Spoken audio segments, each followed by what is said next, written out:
Hey guys, welcome back to the Anime Association, and we got an epic one that we've been waiting to talk to you guys about. Yeah, we're talking about Nippon Sangoku. Yeah. Hey guys, welcome back to the Anime Association, and we got an epic one that we've been waiting to talk to you guys about. Yeah, we're talking about Nippon Sangoku. Yeah, probably one of the best animes itself. So if you guys don't know, Nippon, I like to call it just Nippon, is a 12 episode anime that was produced on Amazon Prime, and it is glorious itself. And before we dive into all of that, I got my man's here, Senpai Silver, ready to talk about it. Yeah. So let's just get straight into this, man. Nippon Sengoku, anime of the year so far.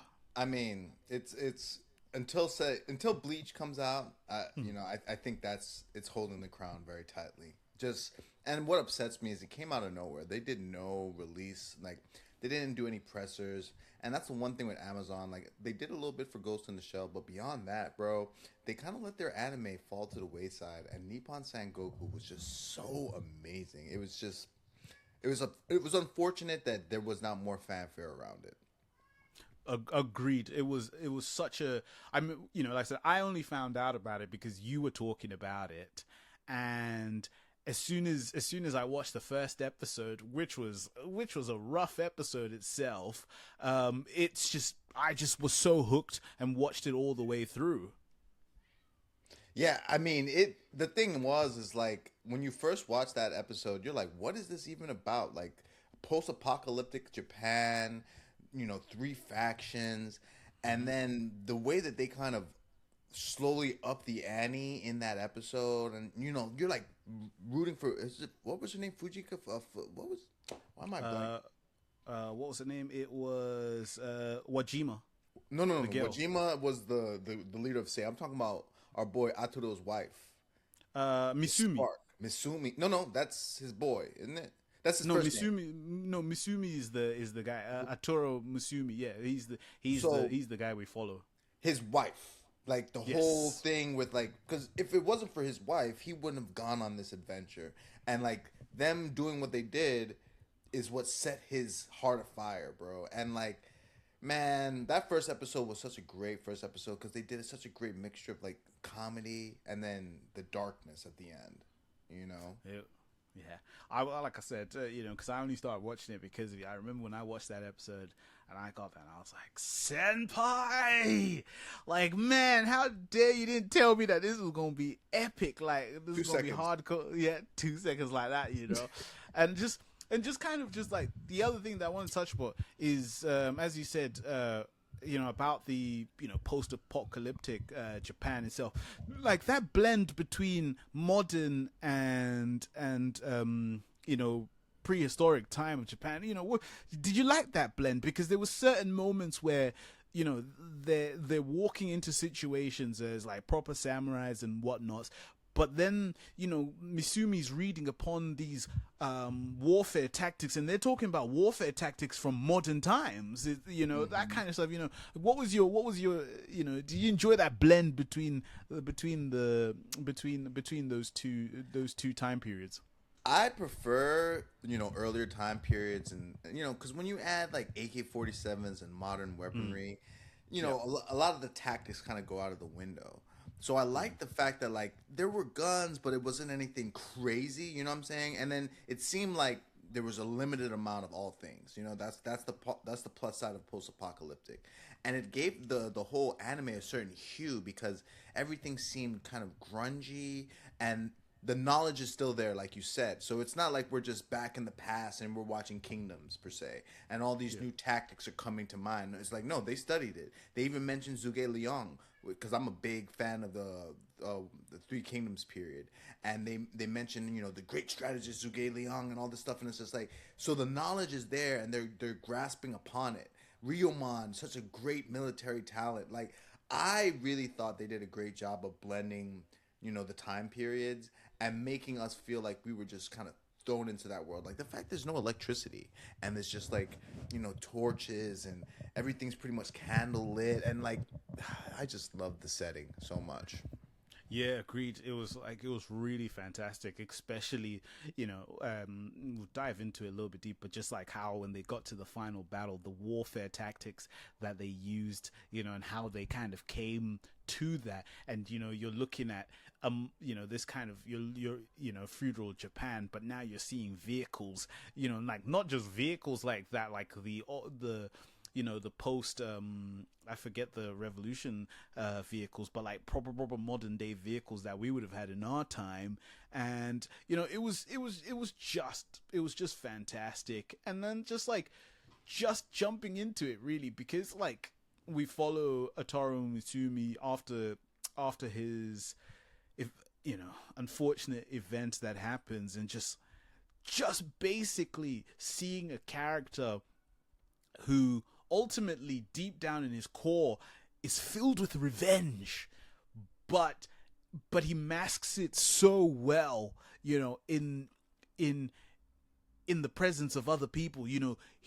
Everybody knew what happened to his wife, fine, but but when you speak to him, you just would think, he wasn't really bothered by it. Like, just that feeling. Like, your thoughts on just how a character filled with revenge was well written, basically. Oh, you're on mute. The one thing that really struck me is that, like, usually those characters go on to like train and become super strong in swordsmanship, or they're like the best shooter that there ever was, and he elected to just use his mind. And they kept on going back to that theme. When he teamed up with his friend, I'm blanking on our boy who looked like a woman. I thought he was a woman until like they made it clear that was a guy. His partner in crime, dude, is like, what am I forgetting his name? The guy who thinks he's the main character. yeah. Him. I was just thinking. I think I have his name. But like, even him saying like, "Yo, like, I don't know why all these people are sucking up to you, dude. Like, you're just a normal guy," and like, him using his wits time and time again. I love that aspect, because now we're getting a little bit more of these smart characters, but they wrote Aoteru so well because he never uses his fist. He never does anything out of character. And I think that they wrote his revenge well, because I liked how Denki Taira remembers. And he kept on bringing, he's just like, oh, so is it because of what I did that you're here? Like, and Aoteru doesn't move. He doesn't waver. That is strength. That is strength beyond all means, man. That could never be me. No. And then just before we get into like the character breakdowns, just talking through the characters itself, before we get into all of that, we see, in the series itself, there's three factions, but throughout the series itself, it's mostly two factions that are going head to head, with all the strategies that are in play itself. Like it's just like how everything ultimately seems to have been instigated, if you will. None of these wars seem to be organic, in my opinion. I think there's always someone that's instigating it in the background, and we kind of get a feel of that. And I just like, and then just moving into that area itself, like, just how, what I like the most is leaders. The leaders, how, the leaders with, for example, Ryuman and everyone else, and then all of the sub leaders who lead into the battles itself. I quite liked that the element that was shown of the loyalty, how people were banding together in those groups, in terms of like those units, but in the face of death, they are willing to die with their commanding officer instead of running away. It's just like it was just like I said, it was just a captivating anime. I honestly, from start to finish, everything about that made you feel like you just want to keep watching it every week, every time it was out. And just the fact, it got to the point where I knew what time that episode dropped. 1 minute after that time, I knew that thing was on Amazon and I was watching that. It's like, is that what you felt as well, in terms of just how captivating it was? Oh yeah, and the thing was is they made it very believable. Like we watch a lot of anime that Yeah. I feel like sometimes we have to do mental gymnastics to get from one plot point to the next, you know? And with this, like the fact that like Wajima took some L's and they weren't just like, "Oh Yep. yeah, because she's the beautiful princess, we're going to." No, there people were questioning her. People were thinking her authority may not be as strong as they thought. And Yep. sacrifices had to be made in order for the lines to stay strong. And I Yes, really sir. respected how they respected us as viewers and respected our intelligence, because it's like there's no way that she could take those losses or like take essentially Ryomon owned her ass a couple times, Yep. and they had to pretty much make get rid of some folks so that they could be like, "Oh no, Wajima knows what she's doing. That was somebody else. You know, that was on the command." And like that's how things go. That's how things go right now. You kind of have to have scapegoats so that we can toe the line and get people back on. And morale's a real thing. And like I loved how they made sure that we understood like no, the people matter. And they also were talking about how the Saiyans, it was funny how they're called Saiyans, uh, Yep. Ginyu talk, but they were like, the Saiyans are out here raping and pillaging. I'm like, oh my God, no. Like, like, and it was real things happening to the people. And I love how they, even the Emperor had to mention, like, well, our people are getting slaughtered. Like, we can't just sit back and watch. Like, real things were happening in this show while, as you said, the big dogs were just kind of doing their power plays and influencing things that probably didn't need to happen. Yeah, no, agreed. And I think I had it down listed as basically people were playing 4D wizard chess throughout that series. How what's his name? I keep forgetting his Denki. He was playing.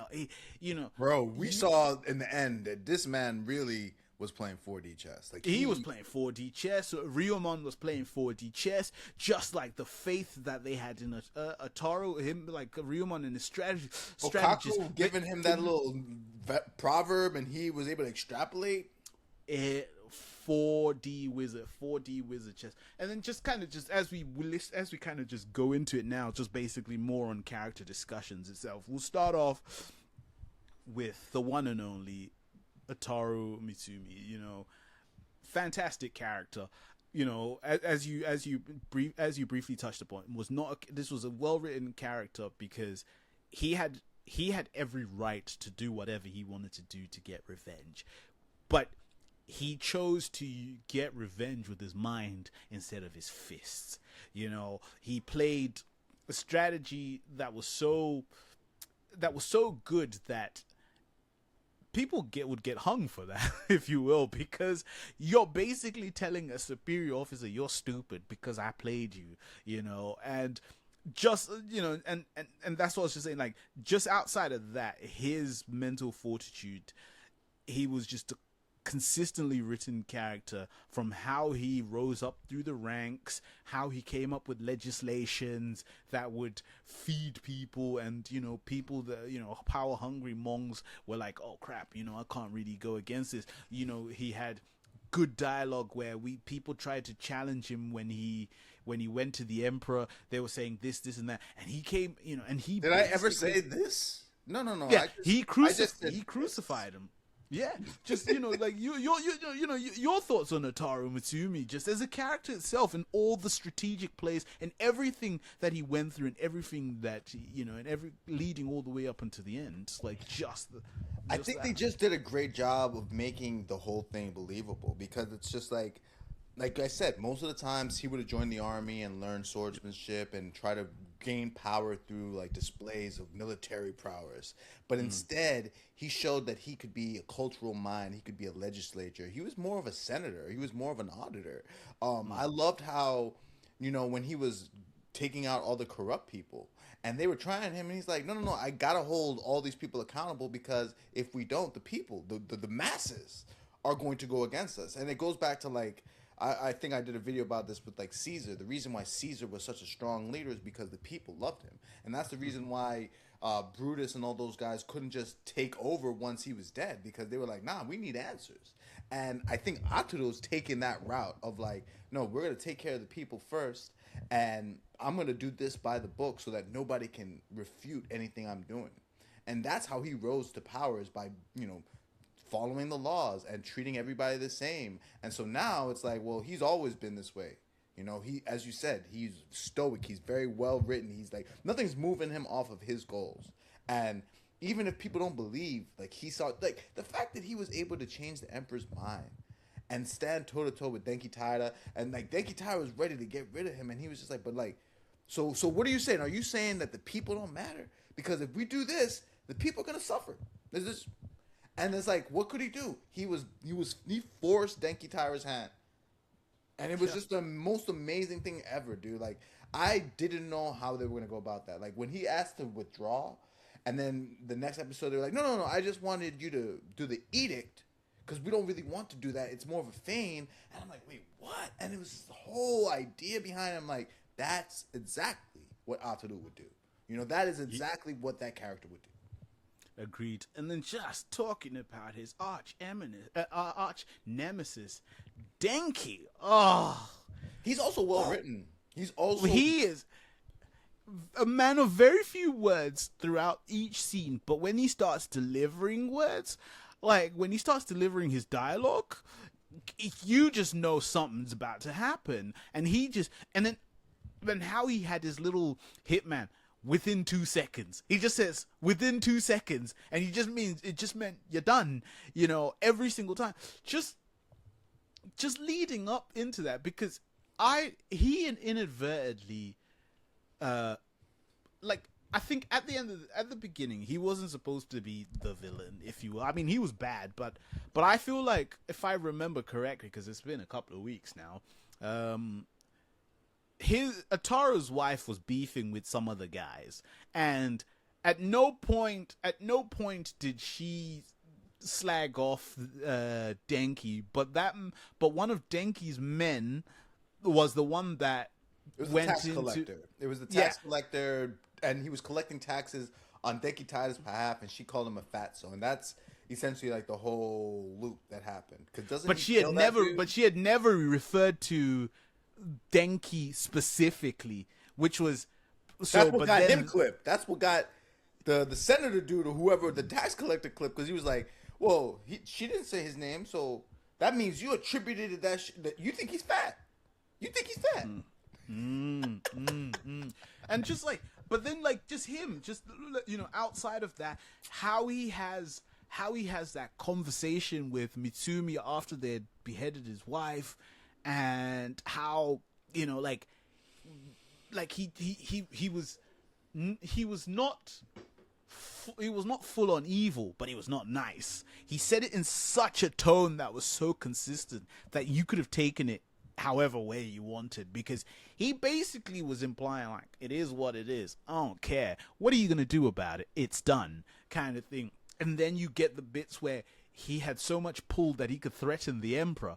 Like, before the emperor could even give orders, he would say, "I wouldn't do that," and the emperor would be crapping buckets, and then obviously just getting to that point where he's got so much pull that even his son, his snot-nosed son, had a military rank with no experience. And just how he was trying to, how he was playing that political game in the background, trying to get rid of Ryumon. He was thinking of every single scheme to get rid of Ryumon. Just your thoughts on just Denki himself, aka Mr.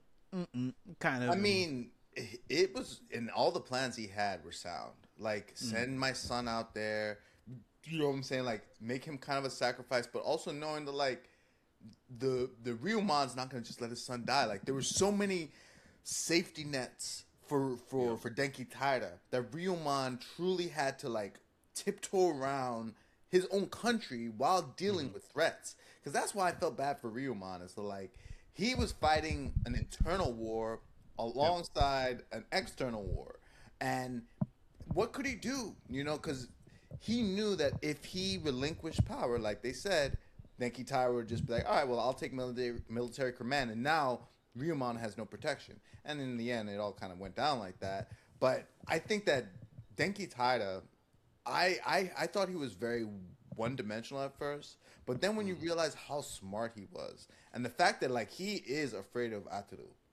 I got a little bit more respect for him when he was just like, nah.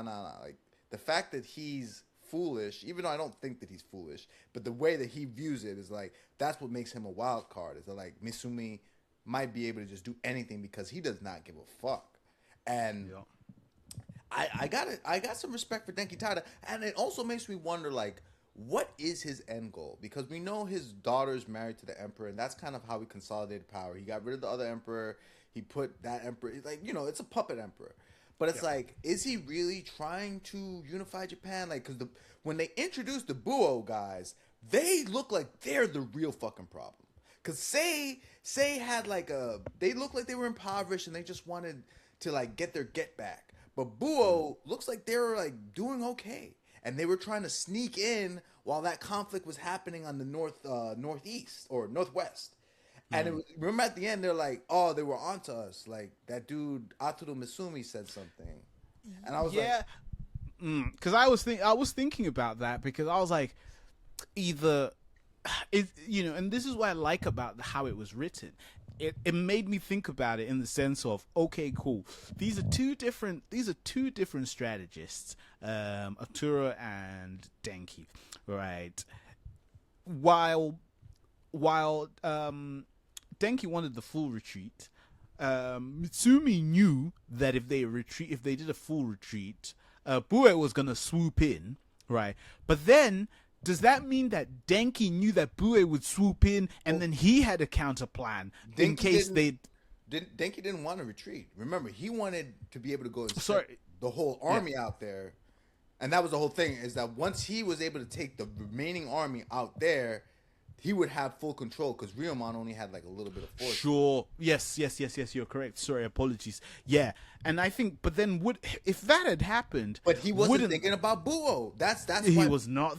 Aoteru was like, bro, if we move our forces, then it leaves our fucking flank open. And that's what the whole thing I was wondering about is like they never really mentioned Buo until those last 2 episodes, and then they did a good job of explaining why. They were just like, oh no, because they're masterminding in the back. And they're probably smarter than Sei. Yeah. That's the vibe I got. Is that like their president, he might be Denki Tire level fucking 4D chess. Cause I would love to get some dialogue between those two. I feel like that would be box office. Those two jousting against each other verbally, that would be. Because remember he checks bro, like he's just like, hey, I seen you. I know who you are. And like you're lucky I let you hang out here. Like that shit was like yeah. Like he had that. He's got that same energy. He's got that same energy as well. But he just ain't done it like that. But yeah, and then just moving on. Someone that we've touched upon a lot, Ryomon himself. I think from his test to join his squad to him always having him being a leader that is not strong-headed. A leader that's willing to listen to counsel before making a decision, because he's obviously listening to a strategist. He's listening to Mitsumi. He's listening to other members of his team before he gets to a decision. I just unless I need to rewatch it again, I knew Denki did not like Ryomon because obviously Ryomon, was always someone that he's pretty much saw as someone that would either potentially. I think he saw Ryomon as what he sees Mitsumi now, a pain in the ass, someone that's just lingering in there to stop him from ultimately achieving his sworn goal, which we still don't know at this moment in time. But your feelings with Ryomon from the moment he played, and I like to say, I don't know if you guys use the exact same term in America, but like in the UK we like to say, like, for example, when someone does something that's just so epic, like how you're playing poker. But I think he played a blinder. He was an absolute blinder when he was standing on the bridge. And then he got off and started having tea, and he made Wajima stressed because he was just there. She didn't know what the other people in the bushes waiting to hide. What do you do? And he forced her to retreat there. I remember I paused that episode and I was like, he's just played an absolute blinder. Like how he was dead in the water. He had so much faith in all these scenarios that at any given moment they could have all gone wrong. It's just like, did you hold Ryumon in that esteem, or was he just a reckless fool playing some of these wild cards out of nowhere in just hope? I think that Ryumon is the definition of like the ideal leader, especially for the military, because he had his own thoughts, but he, as you said, listened to people who knew what they were doing. Like Kaku, in my opinion, is probably the most intelligent in that army. And it sucks what happens in the end, and that's why Aoteru has to play a major part. But Kaku was the lifeblood. He's the one who pretty much sent Aoteru on the mission. He's the one who planned all these things. And Ryumon always knew to listen to Kaku. Like, he didn't make a move without discussing it with Kaku first. Yep. And I think that bridge scene was perfect because Ryumon because I think that's when they were talking about the Zuge Liang tactic. And essentially it was a last-ditch effort. And as long as he could hold the line and make it seem like he didn't give a damn, he could fake them out. Because that was the thing. It's like, why would such an old man just sit on the bridge if he wasn't trying to lure you out and have you bring your army and across? everything? Yeah. And it's like, if he wavered, that would have been it. And like, there would have been no more of the show. But because he just sat there and she shot that arrow and he's just like, okay. He had to firm it. Fuck out. She was just like, oh my God, there's a trap. There's a trap. We have to leave. We have to, and not a soul was there besides him. And that was so epic, dude. It was so epic. Because if he had ran, they were going to ride. They were just going to like go crazy on the bridge with the horses and everything. But the fact that he firmed that arrow, just stayed there making his tea, and even when the fire started blazing, and he just burning. He was burning up. And she's just like, why? He's not even reacting to being burnt. Elite level. This was elite level poker, an absolute blinder of a move because he played. That was like he was just like one of those Yu-Gi-Oh! You've unlocked my trap card. He was just waiting for them to unlock it. Yeah. But even though and then you find out there was never a trap card. There was never a trap card at the end. There was no one in the bushes itself. They did a great job with the strategy in this. Like it was the definition of never let them know their next move. Like as a viewer, I fucking could not tell. Like there were so many times I'm like, how are they gonna get out of this? How are they gonna believably get out of this? Because that's the thing. A lot of times these anime give us these Deus Ex Machina situations that like some angel comes out of the sky and saves them. And at no point did I ever feel that about this anime. Like everything could be easily explained and be like, oh, logically that makes sense. Oh my God, why didn't I think of it like that? Yeah, agreed. And then and in terms of like the characters, just rounding it off. And, and I know people will be like, why did you talk about this character? We're just touching upon the important characters, the ones that made the absolute difference. Wajima. She took, I won't lie, it took a little bit of time to get used to her, because I thought she was fake at first, I'll be honest. Yeah, I could feel it. I felt like something, like it was one of those, like, it felt like false anger, kind of thing, but also like false promises to the people, but how she just rallied her troops. And obviously, I felt like some of them weren't really supporting for the right reasons, because they would just get all like, oh, she smiled at me. Oh, she's so cute. Oh, yeah. You know what I mean? You're gonna die for snatch you ain't never gonna have. Oh boy. Anyways, it is there. But just like then we see that moment of weakness with the bridge, where she retreats, and then they force, they knew that her strength was waning within the organization, and then they get to that stage where they end up having to kill the main strategist, the dad of because they knew that the faith had been waning because of that moment itself. Another clear indication that like there's so much that goes behind war. It's not so easy, like just morale is a very key thing, because in that moment, if her troops had given up on her, say we're gonna run amok. They were just gonna run amok on her land and take over there, and just I won't lie, just the fact that they crucified the dad. Yo, I was not ready for the crucifixion. I was not ready for that. But just also like just the internal, just everything that was happening in there, like, you know, like I feel like Wajima was done really well.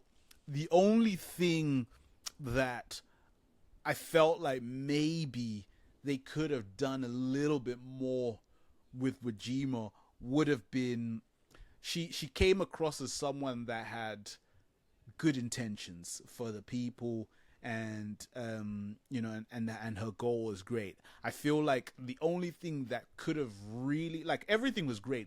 I feel like the only room for improvement for Wajima would have been if we had seen the toll of war affect her, how she goes away from that cute, sweet girl, but then really feel like why she has that tiger on there, because then she becomes ruthless because of her goal, wanting to achieve that. I feel like that was the only thing that probably could have happened. I feel like we got a little bit of that when her hand was forced, because like she didn't want to kill the father figure guy.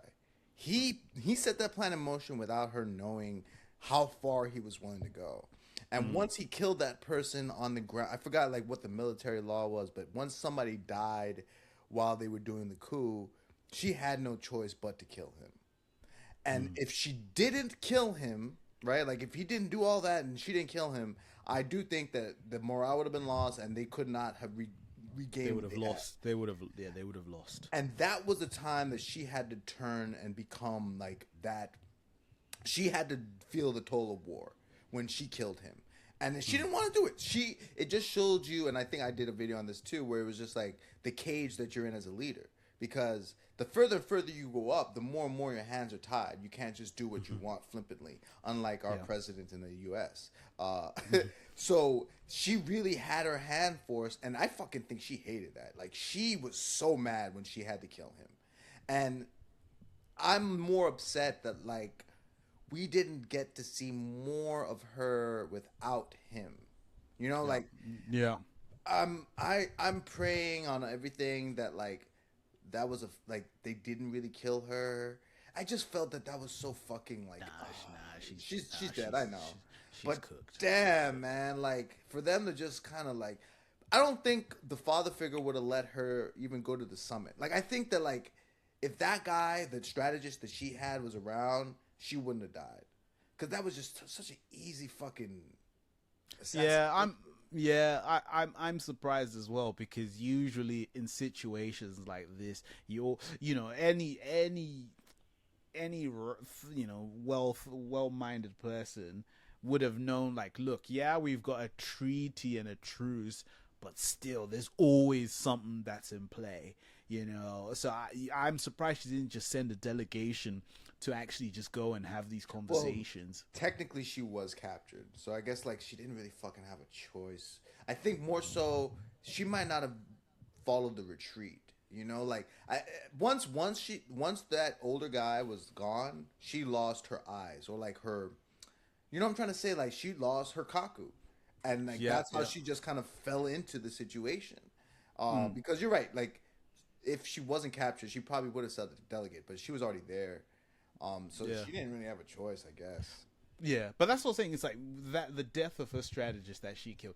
I really had just wished they would have shown more of the toll of having to lose someone that she had been with for a large period of time. So that instead of that would have just twisted a bit of anger towards within her. You know, that wouldn't have made her as cute anymore. Like, she was still cute, but like she was becoming, like, you could see like with the toll, like it's not, sometimes you have situations where when something like this happens, you become straight up vicious 100%.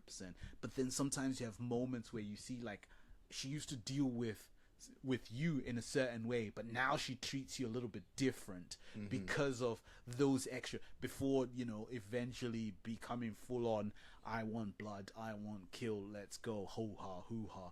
So I think, yeah, but wow, it was fantastic. And I think just kind of the conclusion itself on that is just, it is worth saying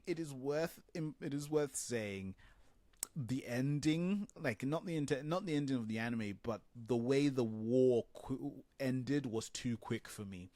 They just retreated, got into a certain bit, bish bash bosh, drop all the stuff, boom boom boom, and then that was it. I felt like the build up that we had seen prior in the 2 episodes of how they were holding the fort, they were really waiting for reinforcements. I felt we were gonna get something, a bit of a I thought it was going to be 24 episodes. The way the pacing was going, I didn't think that they would be able to just end it the way that they did. Because you're right. They got into the situation where they used the cars, and I was like, oh my God, this is amazing. And then they kind of like speed ran it. They're like, and then they captured Wajima. They had a summit, and then Wajima's dead. And I'm like, whoa, wait, slow down. Yeah. I would have liked to hear what was discussed at the summit. I would have liked to see what Neki Taira had to say about all. You know what I'm trying to say? Like, and it almost felt like they didn't know they only had the 12 episodes to run this in. And once they found out, they're like, all right, we got to speed run this last thing. Because even the Buo thing kind of came out of nowhere. I was like, y'all didn't even show us them once. And now they're like having their own little sunshine. I'm like, I love this. Why couldn't we have gotten more of that? So I really hope that they get renewed, because I definitely felt like if we had to nitpick and complain about anything, the last episode felt rushed. It just felt like there was more meat on the bone, and they kind of were just like, we got to get this out. Yeah. I felt that as well. And then just as we close up, thoughts for season 2. I mean, obviously, I think if it does happen, I definitely need to see a bit more Bue, because I feel like they're in play. They are in play. Say. Do you think they're more technologically advanced? Because when they showed the cities of Buo, they seemed like they had like things that neither Sei or Yamato had. Well, I don't know, because it's one of those things where it's like, if they were as technically advanced as we think, as we question if they actually were, why would they have had to wait for certain events to happen?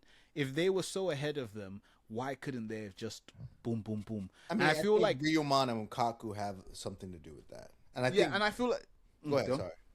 No, I was just saying. I feel like the way the anime had been positioned is each of the 3 have certain things that the other doesn't have. There's a sense of balance. There's a sense of balancing of like, just because this one has that one doesn't have that. So it balances it out, which meant that it really had to come down to brains, not bronze, because if it was just pure on power, then they could have just gone in and whooshed, but that's not the case. Just the same way, like that's why everybody had to strategize and think and find ways to outsmart the other one. And I think if that was the direction that they went, then kudos to them, because I don't want a situation where one is completely stronger than the other one power wise. I like that 4D kind of wizard chess kind of thing. Like every move you make has consequences. So where I'm hoping in season 2 we find out what the consequences are of Denki basically becoming powerful now, and basically the emperor just becoming a pawn for show with no power, basically. And what are the consequences? Because we saw some early consequences. For example, Denki's son, he thought he was a know-it-all when he relieved command of the other guy, and then all of a sudden they're under duress, and my man is now scared that he's actually going to die. And and we see that, and I think that I'm hoping we get something. I'm hoping we see something for that in season 2, because I feel like everybody's a big man when there's no stress. Yeah. What happens when the pressure is really on? How skilled is Denki's mind when the strategies are at hand? Is it going to be a case where Bue makes a play? Also, you also know that Wajima's been killed now. So you already know, could Bue and I forget Wajima's fat country, could they unite to try and get rid of Sei? Could that force Denki now to get Usumi out of jail because he needs him and band together with Ryomon? Listen, these are the things I need to see in season 2. But that's what I like, the fact that there is no clear powerful nation. Everybody has something that the other one doesn't have, so everybody is in play at all times. I really need to know how Aoteru is going to get out of the jail. Like, it sounds like it has to be something akin to what you're talking about, where they realize that they need his military prowess, his strategy to go up against Sei. But I don't think Buo is going to ally. I just think that they are going to take advantage of Yamato and Denki Taira just thinking that he's got shit on lock. Because that's the thing. I think Denki Taira is dead set on, like, absorbing Sei, and he really is not paying attention to Buo, which is confusing to me. It makes me wonder if he has somebody in Buo's camp that's, like, not saying anything. You know, like, that's, like, feeding him. I don't know. And then that one guy seems like he's a fan of Aoteru. The one dude who Buo's commander was talking to, he's like, this Aoteru guy sounds very interesting. And it's like, so what is he going to play? They did a great job of leaving a lot of questions for us to ponder. Yeah. And I'm really looking for, I really hope that Lord Jeff Bezos splashes the cash for season 2. You know, please spread the cash so we get season 2, 3, 4, and 5, so we can get to the end of this. All of it. I need it all. Yeah. Because it's a really good strategic anime, and one that I'm really looking forward to seeing. But yeah, with that said, guys, that has been our breakdown of season 1 of Nippon Sangoku. You know, I'm sure we probably missed out a few things, but you know, you guys let us know in the comments. Let us know if you're looking forward to season 2. Did you enjoy season 1? Who was your favorite character? Let us know, and we'll be looking forward to hearing you guys' thoughts. So until then, guys, we'll see you guys in the next one. Peace.